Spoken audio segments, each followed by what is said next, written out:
ಕರ್ನಾಟಕ ಲೋಕಸೇವಾ ಆಯೋಗದಿಂದ ಒಂದು ಅಂತಿಮ ಒಂದು ಪ್ರಕಟಣೆ ಬಿಟ್ಟಿದ್ದಾರೆ. ಏನಪ್ಪ ಅದಂದರೆ, ಸೊ ಈಗ ಪಿ ಡಿ ಒ ಎಕ್ಸಾಮ್ಗೆ ಕಾಲ್ ಮಾಡಿದಾರಲ್ಲ, ಸೊ ಆ ಅಧಿಸೂಚನೆ ಪ್ರಕಾರ ಏನಿದು ಗ್ರೂಪ್ ಸಿಗೆ ಬರುತ್ತಲ್ಲ, ಇದರ ಪ್ರಕಾರ ಸೊ ಪಿ ಡಿ ಒ ಎಕ್ಸಾಮಲ್ಲಿ ಹೈದರಾಬಾದ್ ಕರ್ನಾಟಕಕ್ಕೆ ಕನ್ನಡ ಪೇಪರು, ಕಡ್ಡಾಯ ಕನ್ನಡ ಪೇಪರ್ 16ನೇ ತಾರೀಕಿಗೆ, ಸ್ಪೆಸಿಫಿಕ್ ಪೇಪರು 17 ತಾರೀಕಿಗೆ ಇರುತ್ತೆ.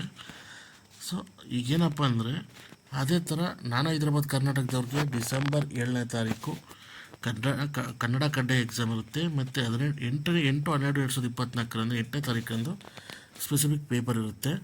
ಸೊ ಈಗೇನಪ್ಪ ಅಂತಂದರೆ, ಕನ್ನಡ ಭಾಷೆಗೆ ಸಂಬಂಧಿಸಿದಂತೆ ಒಂದು ಹೊಸ ಪ್ರಕಟಣೆ ಏನಪ್ಪ ಅಂದರೆ, ಅಭ್ಯರ್ಥಿಗಳು ಈಗಾಗಲೇ ಕರ್ನಾಟಕ ನಾಗರಿಕ ಸೇವೆಯ ಒಂದು ನೇಮಕಾತಿಯಲ್ಲಿ ಏನು ಕನ್ನಡ ಕಡ್ಡಾಯ ಎಕ್ಸಾಮ್ 29/11/2027 ಹಾಗೂ ಅದರ ನಂತರ ನಡೆಸಿದಂಥ ಕನ್ನಡ ಭಾಷೆ ಪರೀಕ್ಷೆಗಳಲ್ಲಿ ಬರೆದು ಉತ್ತೀರ್ಣರಾಗಿದ್ದಲ್ಲಿ ಸದರಿ ಫಲಿತಾಂಶವನ್ನು ಅಧಿಸೂಚನೆಯ ಹುದ್ದೆಗಳ ಕನ್ನಡ ಭಾಷೆ ಪರೀಕ್ಷೆಗೆ ಪರಿಗಣಿಸಲಾಗುವುದು.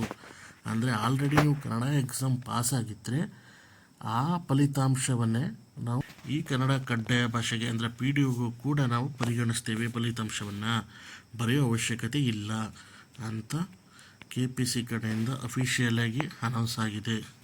ಸೊ ಯಾರ್ಯಾರು ಡೌಟಲ್ಲಿದ್ದರೆ ಕನ್ನಡ ಕಡ್ಡಾಯ ಬರೀಬೇಕಾ ಬೇಡ ಅಂತ, ಸೊ ಆಲ್ರೆಡಿ ನೀವು ಏನು ಕೊಟ್ಟಿದ್ದಾರೆ ನೋಡಿ, 29/11/2022 ಮತ್ತು ಅದರ ನಂತರ ಬರೆದಂಥ ಕನ್ನಡ ಕಡ್ಡಾಯ ಎಕ್ಸಾಮಲ್ಲಿ, ಅದು KPC ನಡೆಸಿರೋ ಕನ್ನಡ ಕಡ್ಡಾಯ ಎಕ್ಸಾಮಲ್ಲಿ ಮೊದಲೇ ನೀವು ಪಾಸಾಗಿದ್ದರೆ ಇದನ್ನು ನೀವು ಸ್ಕಿಪ್ ಮಾಡ್ಬೋದು, ಬರೆಯೋ ಅವಶ್ಯಕತೆ ಏನಿಲ್ಲ.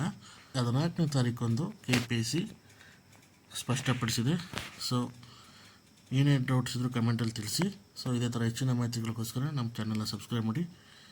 ಸೊ ಇದೇ ಥರ ಸಪೋರ್ಟ್ ಮಾಡ್ತೀರಿ. Thanks for the watching. ಎಲ್ರಿಗೂ ಒಳ್ಳೆಯದಾಗಲಿ.